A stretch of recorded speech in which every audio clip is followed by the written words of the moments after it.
ನಿಮ್ಗೆ ಗೊತ್ತದ ಹಿಂದಿನ ಇತಿಹಾಸ. ಅಲಿ ಖಾನ್ ಪಟೌಡಿ 21ನೇ ವರ್ಷದೊಳಗೆ ಕ್ಯಾಪ್ಟನ್ ಆದರು. ಅದು ಯಶಸ್ವಿ ಕ್ಯಾಪ್ಟನ್ ಆದರು. ಅದು ಅಷ್ಟೇ ಮುಖ್ಯದ. ನಮ್ಮ ಪಟೌಡಿನ ಇವತ್ತಿಗೂ ಜಸ್ಟ್ ಅವ್ರು ನೋಡಿದವರು ಇಲ್ಲಪ್ಪ ಭಾಳ ಅದ್ಭುತ ವ್ಯಕ್ತಿ ಅಂತೇಳಿ ಭಾಳ ಒಳ್ಳೆಯ ಆಟನ ಆಡಿದರು ಮತ್ತು ಒಳ್ಳೆಯ ಯಶಸ್ವಿ ಕ್ಯಾಪ್ಟನ್ ಅಂತೇಳಿ. ನಂತರ ಬರುವಂಥವ್ರು ತೆಂಡೂಲ್ಕರ್ ತಮ್ಮ 23ನೇ ವಯಸ್ಸಲ್ಲಿ ಆಡಿದರು. ಆದರೆ ಯಶಸ್ವಿ ನಾಯಕ ಆಗಲಿಲ್ಲ ಅನ್ನೋದು ಭಾಳ ಗಮನಾರ್ಹ. ಇಲ್ಲ, ಯಶಸ್ವಿ ನಾಯಕ ಆಗಿಲ್ಲ. ಅದು ಒಳ್ಳೆಯ ಬ್ಯಾಟ್ಸ್ಮನ್, ಅದರಲ್ಲಿಂದ ಎರಡು ಮಾತಿಲ್ಲ. ಇನ್ನು ಕಪಿಲ್ ದೇವ್ರು ಅಂದರು 24ನೇ ವಯಸ್ಸಾಗಿ ಬಂದರು. ರವಿಶಾಸ್ತ್ರಿ 25ನೇ ವರ್ಷ. ಅದರಲ್ಲಿ ಕಪಿಲ್ ಹೆಚ್ಚು ಯಶಸ್ವಿ ಆದರು. ಅದೇ ಕಾಲಕ್ಕೆ ರವಿಶಾಸ್ತ್ರಿ ಅಷ್ಟೊಂದು ಯಶಸ್ವಿ ಆಗಲಿಲ್ಲ ಅನ್ನೋದು ಅಷ್ಟೇ ಗಮನಿಸಬೇಕಾಗಿದ್ದು. ಈಗ ಈ ನಮ್ಮ ಶುಭ್ಮನ್ ಗಿಲ್ ಅವರು ಬಂದಿದ್ದಾರೆ.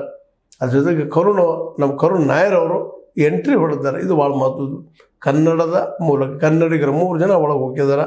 ಕರುಣ್ ನಾಯರ್ ಒಬ್ಬರು, ಆನಂತರ ರಾಹುಲ್ ಅವರು ಮತ್ತು ವೇಗಿ ಫಾಸ್ಟ್ ಬೌಲರ್ ಪ್ರಸಿದ್ಧ ಕೃಷ್ಣ ಇವತ್ತು ಟೆಸ್ಟ್ನಲ್ಲಿ ಎಂಟ್ರಿ ಹೊಡೆದಿದ್ದಾರೆ. ನೋಡ್ರಿ, ಒಂದು ಕಾಲಕ್ಕೆ ಫಾಸ್ಟ್ ಬೌಲರ್ ನಮಗೆ ಸಿಗ್ತಿರ್ಲಿಲ್ಲ. ಅವರೇ ಒಂದು 2-3 ಮಂದಿ ಇರ್ತಿದ್ರು. ಗೌರಿ ಮತ್ತೊಬ್ಬರು ಮದನ್ ಲಾಲು ಇವರ ಬಾಲ್ ಹೋಗಿತ್ತಿದ್ರು.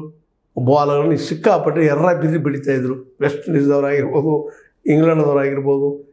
ಇಂಡಿಯಾದಲ್ಲಿ ಫಾಸ್ಟ್ ಬೌಲರ್ ಇಲ್ಲ ಅಂತೇಳಿ ಇವತ್ತು ನೋಡ್ರಿ ಒಂದರಿಂದ ಒಂದು ಎಷ್ಟು ಜನ ಬರ್ತಾ ಇದ್ದಾರೆ.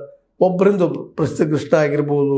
ಅದ್ರ ಜೊತೆಗೆ ನಮ್ಮ ಇವತ್ತಿನ ಏನಪ್ಪ ಅಂತಂದರೆ ವಿಶೇಷವಾಗಿ ನಮ್ಮ ಜಸ್ಪ್ರೀತ್ ಬುಮ್ರಾ ಆಗಿರ್ಬೋದು, ಮೊಹಮ್ಮದ್ ಸಿರಾಜ್ ಆಗಿರ್ಬೋದು, ಆಕಾಶ್ ದೀಪ್ ಆಗಿರ್ಬೋದು, ಹರ್ಷದೀಪ್ ಸಿಂಗ್ ಆಗಿರ್ಬೋದು.